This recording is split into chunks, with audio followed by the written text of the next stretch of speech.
It began in Togo's capital on January 13th, 1963, an event that would spread like wildfire across Africa. It was the first coup d'etat in the continent.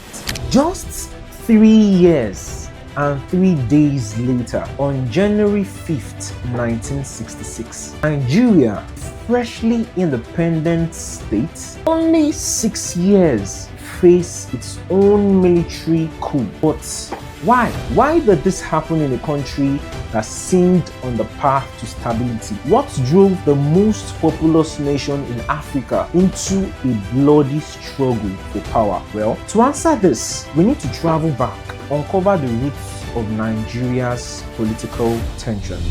To really understand why the coup happened, we need to look at the political tension during Nigeria at that time. After gaining independence in 1960, Nigeria attempted to adopt a British-style government, but instead of uniting the country, it became divided into 3 distinct regions.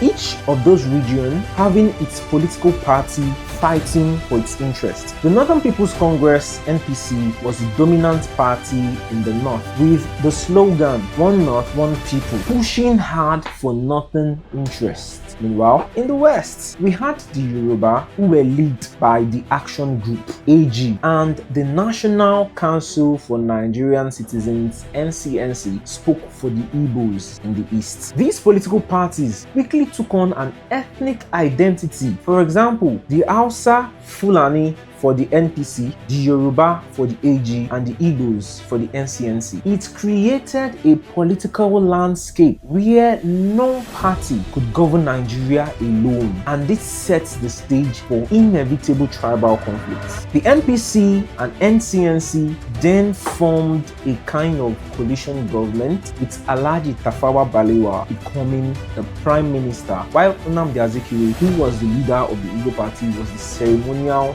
head of state. This partnership led to rumors and distrust, particularly among Southerners, who believed that Sir Ahmadu Bello, the leader of the NPC, was the one pulling the strings, with Balewa just being his mere puppet. But this was just the beginning of Nigeria's political troubles. After independence, the North was given more parliamentary seats than both the East and West, which meant that essentially the North controlled the country's future, with 134 out of 312 seats.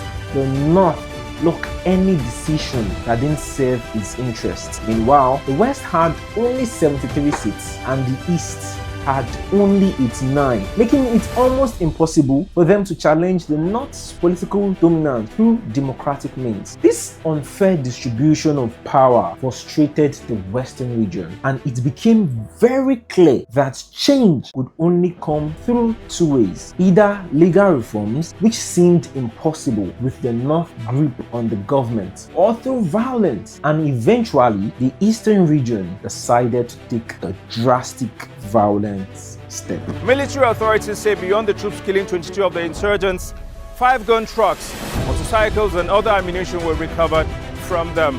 Now, this is when the real conflict began. Tensions reached a breaking point when Chief Obafemi Awolowo, leader of the Action Group and the premier of the Western region, was imprisoned for treason. This was during an election that was seen to be massively rigged, and his arrest, coupled with the installation of Chief Samuel Akintola as the new leader of the Western region under the Nigerian National Democratic Party, only made things worse. Akintola's NNDP had strong ties to the ruling Northern People's Congress, and many saw it as nothing more than a puppet of the Northern government.